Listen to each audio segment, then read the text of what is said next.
Okay, and good morning. Thank you for being here today. We're gathered on the traditional territory of the signatories of Treaty 7. My name is Shannon Phillips. I'm the Alberta NDP candidate for Lethbridge West. There is just a week left in this critical election, and Albertans have a very clear choice. We can choose to build a better future with trusted leadership in the form of Rachel Notley, a leader who says what she means and means what she says. Or we can move backwards with Danielle Smith, a leader who spurs chaos, supports extremists, and changes her position on critical issues by the year, the month, the day, heck, even the hour.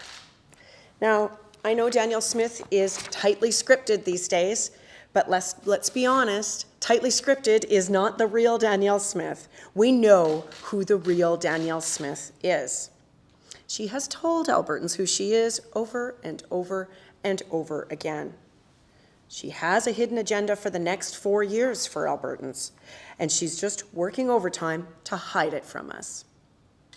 First, she'll make you pay to see a family doctor. She has said this countless times, drafted policy papers, and embarked on speaking tours across the province. Her belief in wanting to privatize our health care isn't just some offhanded comments, but what she truly believes. She wrote in the Calgary Herald, "A patient's healthcare card could be swiped like a credit card. The patient would sign a detailed receipt approving his services, and the portion he is responsible for would be tacked on to his provincial income tax." She believes visits to your family doctor shouldn't be covered by the government. She thinks it was an error to include doctor visits in Medicare coverage. And she wants to create a payment relationship between doctors and patients. Those aren't our words, they are hers, on tape and in writing. Second, she wants to sell off hospitals. Hospitals like the Rocky View, the Peter Lougheed, right here in Calgary. In 2021, she outlined her plan for different groups of doctors and a different group of patients to run our public hospitals. That means they set the terms for care. Albertans will pay more and the wealthy can jump to the front of the line. We see this time after time south of the border. Third, Danielle Smith also wants to take Alberta out of the Canada Pension Plan, gambling away their retirement security. She wants to steal pensions earned by people after a lifetime of hard work. She campaigned on this as far back as 2012, and just last November in 2022, she signed a letter directing her finance minister to work on it. But during the election campaign, she's afraid to talk about this favorite idea of hers and says it can be revisited after the election. But let's be clear, pensions are on the ballot, starting tomorrow for the next 7 days.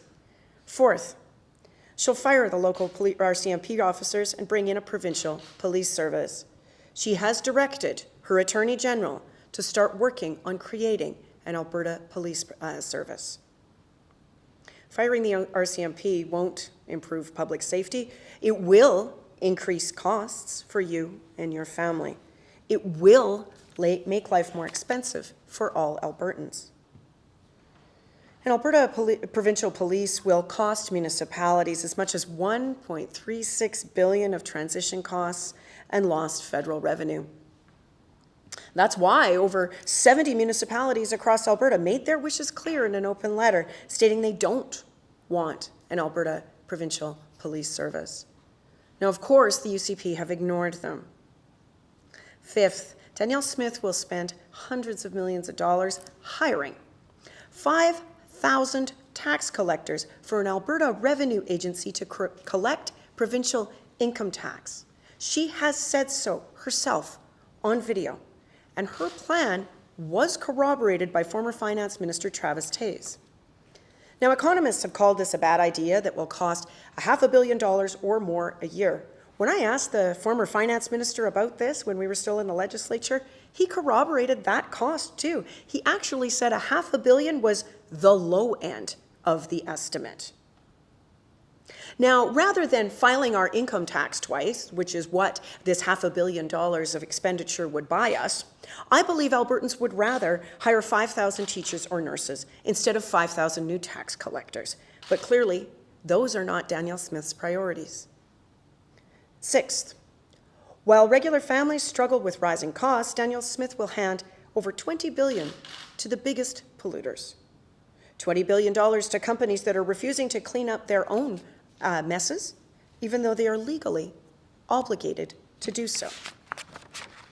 She pushed for this when she was a lobbyist very recently, and even though Jason Kenney's energy minister told her it violated the polluter pay principle, when she came in to be premier, she fired that energy minister and appointed someone else to implement this awful plan.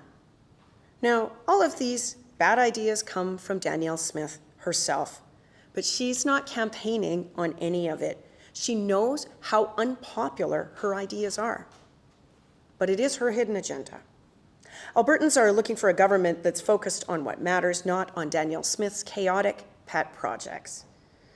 Now, in contrast with Smith and her hidden agenda, Rachel Notley and the Alberta NDP have a publicly available costed plan that reflects the needs of Albertans. We will ensure Albertans that need a doctor get a doctor. We won't sell hospitals, we'll build them. We won't fire our CMP officers, we'll invest in hiring more police. We won't hire 5,000 tax collectors just so that you can file your income tax twice, because that's a really dumb idea. We will cancel the $20 billion handout to polluters. And we will never gamble away your pension. In fact, we will pass legislation to protect it. And unlike Danielle Smith, Rachel Notley is a leader you can trust. You know what she stands for. She is a leader who says what she means and means what she says. You cannot trust Danielle Smith. She has a hidden agenda that will cause great harm to all Albertans. Thank you, and I'm happy to take any questions you might have. Thank you. Just a reminder, if you're on Zoom, it's the raise hand function. If you're on the phone, it's *9. We'll check the questions in the room.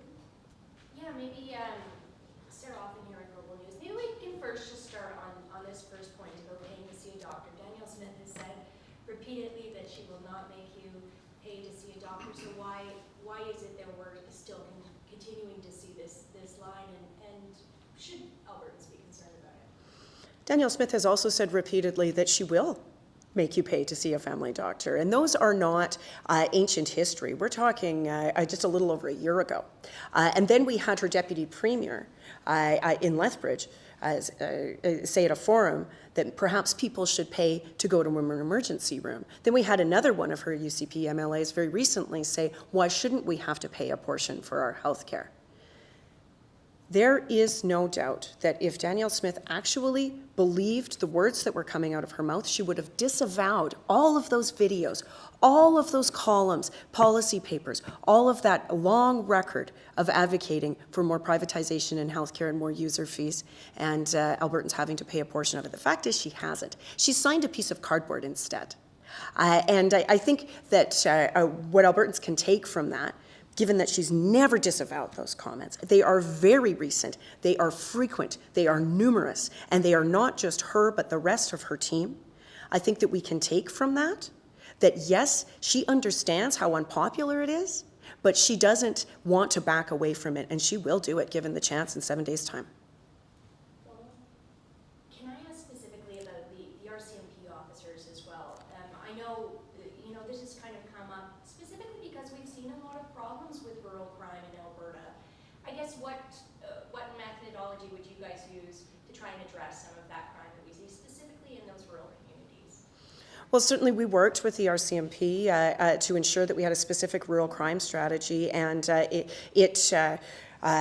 paid dividends for us. We saw a reduction in rural crime when we implemented it because we worked cooperatively with the RCMP, who also, I will note, have tremendous investigative resources and other ability to fight organized crime and other crime in our province.